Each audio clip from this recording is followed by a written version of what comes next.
Hi everyone. So today we are going to talk about the another most important topic under the terms of trade effect in the event of foreign retaliation. Foreign retaliation for what? Foreign retaliation if we put tariff against the foreign country. अगर हमारी country है India और सामने वाली country है America, और ऐसा actual में भी हुआ है कि इंडिया ने अमेरिका के प्रोडक्ट्स पे, उनके एक्सपोर्ट्स पे, एग्रीकल्चर एक्सपोर्ट पे 50% टैरिफ लगाया. In that case Donald Trump also put 50% tariff on the exports of Indian goods as well. तो ये होता ही होता है इंटरनेशनल मार्केट में और इंटरनेशनल इकोनॉमिक्स में.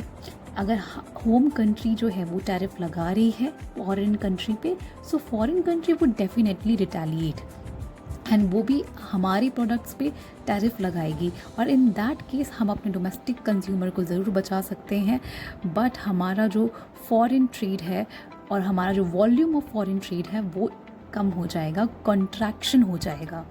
ठीक है, अगर हम चाहते हैं कि हम टैरिफ लगाएं और हमारे टर्म्स ऑफ ट्रेड इम्प्रूव हो, तो वो इम्प्रूव एक ही कंडीशन पे हो सकते हैं, and that the assumption the foreign country does not retaliate. अगर फॉरेन कंट्री रिटेलिएट ना करे तभी हमारे जो टर्म्स ऑफ ट्रेड हैं in that condition only can improve. ठीक है, but that assumption is really unrealistic. ऐसा नहीं होता है इंटरनेशनल मार्केट में कि हम दूसरी कंट्रीज़ के एक्सपोर्ट्स पे टैरिफ लगाएं, टैरिफ रिस्ट्रिक्शंस लगाएं और वो लोग हमारे एक्सपोर्ट्स पे टैरिफ ना लगाएं. ऐसा होता नहीं है. That assumption is really highly unrealistic. ठीक है, in fact tariff restrictions imposed by home country provoke the foreign country. अगर होम कंट्री ने टैरिफ लगाया तो फॉरेन कंट्री क्या करेगी? प्रोवोक हो जाएगी और वो अडॉप्ट करेगी retaliatory tariff action against the products of the home country. ठीक है, वो भी चाहेंगे कि हमारे जो गुड्स हैं वो उनकी कंट्री में भी सेल आउट ना हो. लेकिन हमें थोड़ा सा समझ लेना चाहिए कि कोई भी कंट्री टैरिफ लगाती ही क्यों है. टैरिफ इसलिए लगाया जाता है ताकि हमारे कंट्री के अंदर जो भी चीज़ें, जो भी गुड्स कमोडिटीज़ प्रोड्यूस हो रही हैं उन्हें लोग ज़्यादा प्रेफरेंस दें. और क्या होता है, जब लोग सामान अपने कंट्री का ख़रीदते हैं तो फॉरेन डेफिसिट में भी नहीं जाते हैं. ठीक है, हमारा जो एम्प्लॉयमेंट है हमारी कंट्री के अंदर वो भी जनरेट होता है और हमारी कंट्री इंटरनली काफ़ी स्ट्रॉन्ग बन पाती है. हम अपने पे ज़्यादा निर्भर होते हैं. ठीक है, अगर हम फॉरेन कंट्री के प्रोडक्ट्स पे ज़्यादा निर्भर होंगे तो इन केस जब वो हमें अपने प्रोडक्ट्स बेचना बंद कर देगी तो हमारे लिए एक समस्या बन जाएगी. सो इसीलिए हर एक कंट्री किसी न किसी अमाउंट तक टैरिफ ज़रूर लगाती है, सो दैट वो अपने डोमेस्टिक प्रोड्यूसर्स को क्या कर पाए, प्रोटेक्ट कर पाए. ठीक है, in the event of retaliation the home country may fail to bring about an improvement in the terms of trade. तो क्या होगा, अगर सामने वाली फॉरेन कंट्री रिटेलिएट कर देगी तो होम कंट्री किसी भी तरीके का इम्प्रूवमेंट अपने फॉरेन ट्रेड में तो नहीं ही ला पाएगी. One thing however is certain that the retaliatory tariffs will cause a considerable reduction in the volume of trade. Volume of trade ज़रूर हमारा कम हो जाएगा अगर हम ज़्यादा से ज़्यादा टैरिफ लगाने का सोचेंगे. तो सामने वाली कंट्री भी हम पे टैरिफ लगाएगी और दोनों ही कंट्री का एट द एंड वेलफेयर भी कम होगा, वॉल्यूम ऑफ ट्रेड भी कम होगा. एंड हम जानते हैं कि जो हमारा फॉरेक्स है, फॉरेन रिज़र्व है, वो ज़्यादा हमारे पास तभी आ पाते हैं जब हमारा ट्रेड बढ़ता है. तो ट्रेड बढ़ाना इंटरनेशनली वो बहुत इम्पॉर्टेंट होता है. सो टैरिफ जब लगाया जाता है बहुत ही ध्यान देने की ज़रूरत है कि टैरिफ इतना ज़्यादा भी ना लगा दें कि सामने वाली कंट्रीज़ भी हम पे उतना ही टैरिफ लगाएं और हमारा इंटरनेशनल जो ट्रेड है वो इम्पैक्ट हो. ठीक है, और अनफेवरेबल हो जाए, और हम इतना कम भी टैरिफ ना लगा दें कि हमारे डोमेस्टिक जो प्रोड्यूसर्स हैं वो परेशान हो जाएं. सो अब हम देखेंगे the impact of tariff in the event of foreign retaliation, जो कि हम इस डायग्राम से समझने की कोशिश करेंगे. I hope this is visible. Yes, so if we can see, firstly I will talk about this diagram in with this picture only, and then I'll show you the explanation that is below. Okay, so over the y-axis we have steel, and over the x-axis we have clothes. So cloth is the exportable item for the home country A. A is the home country and B is the foreign country, okay? And steel is the exportable item of foreign country B. So foreign country B का जो exportable item है वो steel है, और जो home country ए है उसका जो एक्सपोर्टेबल आइटम है वो क्लोथ है. Okay, I hope you guys are clear. So and these are the offer curves. ये जो कर्व लाइन आपको दिखाई पड़ रही है ये ऑफर कर्व्स हैं, ठीक है. ये शो करते हैं, इनसे बनती है हर एक कंट्री की टर्म्स ऑफ ट्रेड की लाइन. इनकी वजह से डिटरमाइन होती है टर्म्स ऑफ ट्रेड की लाइन, ठीक है. सो सबसे पहले अगर हम यहाँ पे देखें तो ये है कंट्री ए और ये है इसका ऑफर कर्व. कंट्री ए का ऑफर कर्व ये है और कंट्री बी का ऑफर कर्व ये है. जहाँ पे ये दोनों इंटरसेक्ट होते हैं वहाँ पे हमारी टर्म ऑफ ट्रेड की लाइन बनती है and that is OP. OP हमारी टर्म्स ऑफ ट्रेड की लाइन है और यहाँ पे हमारी क्वांटिटी डिसाइड होती है. So P Q quantity of steel is exported by country B to A and O Q quantity of cloth exported by country A to country B. Okay, so O Q quantity of cloth country A B को export कर रहा है और P Q quantity of steel country B A को export कर रही है. अब आगे हम ये देखेंगे कि जो हमारी होम कंट्री है कंट्री ए, वो क्या करेगी. होम कंट्री ए लगाएगी tariff and due to the tariff effect we can see our offer curve for country A will shift राइटवर्ड्स.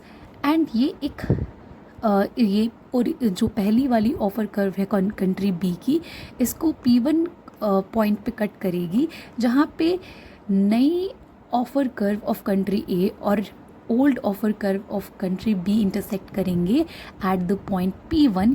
यहाँ पे नई क्वांटिटी डिसाइड होगी.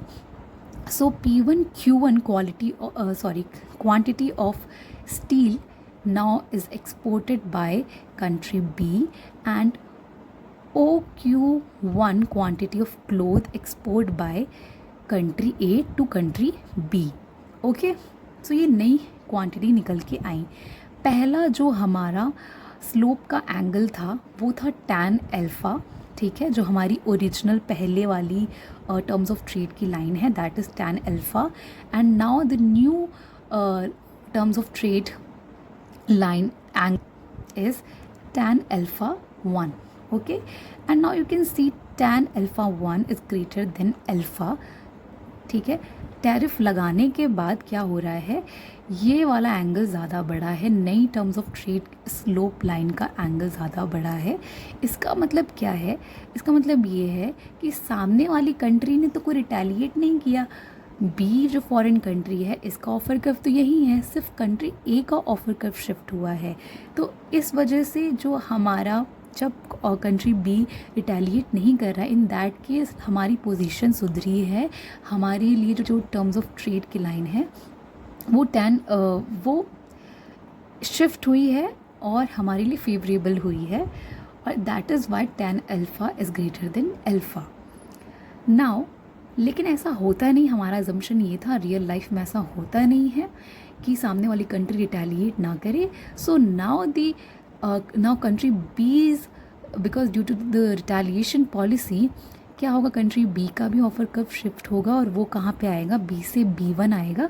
And in that case what will happen, हम एक और जहाँ पे ये दोनों इंटरसेक्ट करेंगे, कौन सा, ये जो B1 है और A1 है जहाँ पे इंटरसेक्ट करेंगे वो P2 नई एक पॉइंट में हमें मिलेगा, नया पॉइंट मिलेगा. यहाँ पे P2 Q2 quantity of steel अब एक्सपोर्ट किया जा रहा है बाय बी और OQ2 quantity of cloth export किया जा रहा है बाय ए. हम देखें ध्यान से तो हम पहली वाली ओरिजिनल ही टर्म्स ऑफ ट्रेड की लाइन पे आ गए हैं due to the retaliation by the foreign country B. तो बी ने क्योंकि अब रिटेलिएट कर दिया तो हम वापस से ओरिजिनल टर्म्स ऑफ ट्रेड की लाइन पे ही आ गए। सो अगर रिटेलिएट नहीं कर रहा था तो हमारी टर्म्स ऑफ ट्रेड की लाइन हमारे फेवर में थी। अब बी ने रिटेलिएट कर दिया तो अगेंस्ट में तो नहीं गई, बट हम ओरिजिनली फिर उसी पोजीशन पे आ गए जहाँ हम पहले थे। So you can read this through the explanation that is given below. So यहाँ पे बताया गया है, आपने अगर डायग्राम समझ लिया तो आप अपनी कॉपी में बना लें, क्योंकि अब सिर्फ हम एक्सप्लेनेशन ही देखेंगे, डायग्राम दिखाना पॉसिबल नहीं होगा साथ ही साथ। तो अगर हम देखें, in the figure original point of exchange is P where the terms of trade are equal to QM upon QX.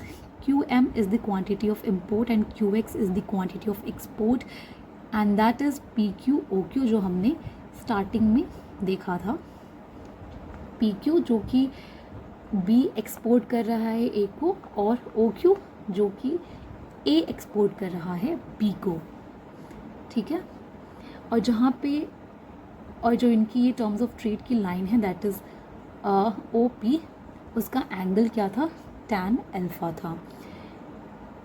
Okay, so ये एक्सप्लेनेशन है, आप पढ़ के समझ सकते हैं, वैसे ही नीचे दिया है, जो भी मैंने आपको समझाया है वही एक्सप्लेनेशन यहाँ पे दिया है कि फिर एक नया एंगल बनता है दैट इज़ tan अल्फ़ा, और नई क्वांटिटी जो हमें मिलती है व्हेन कंट्री ए का जो ऑफर कर्व है वो ए से OA1 शिफ्ट करता है, ठीक है, OA से OA1 शिफ्ट करता है तो हमें नया पॉइंट मिलता है, उसके बारे में बताया है कि नई क्वांटिटी मिलती है P1 Q1 and that is OQ1, quantity of import upon quantity of export, ठीक है।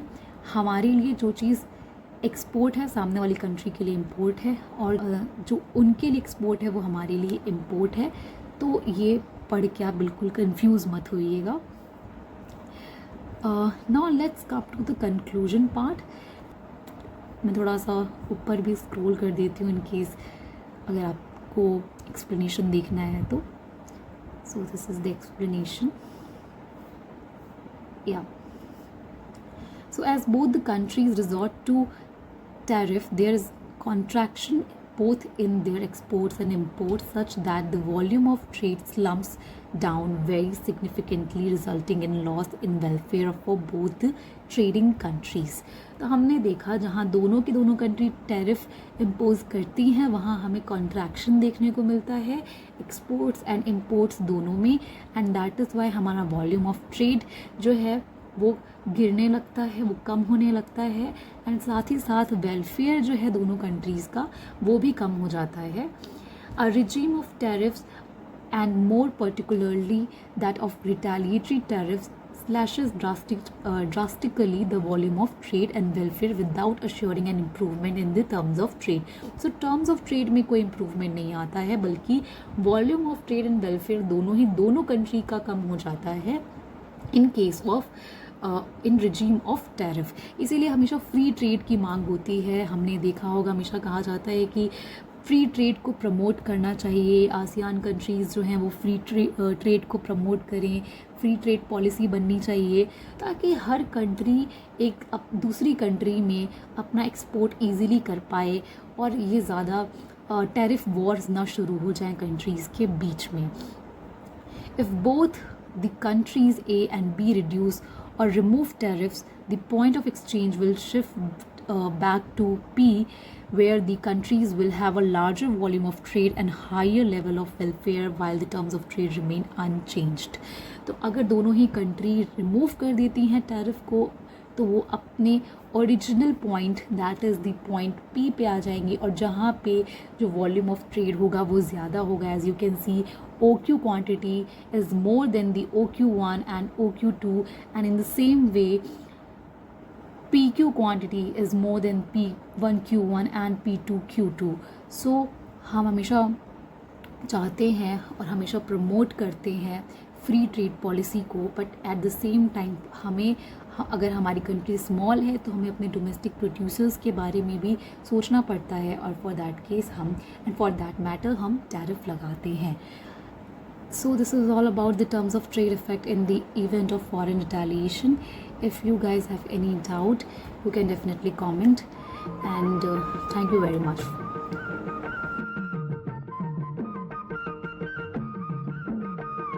Na na na na na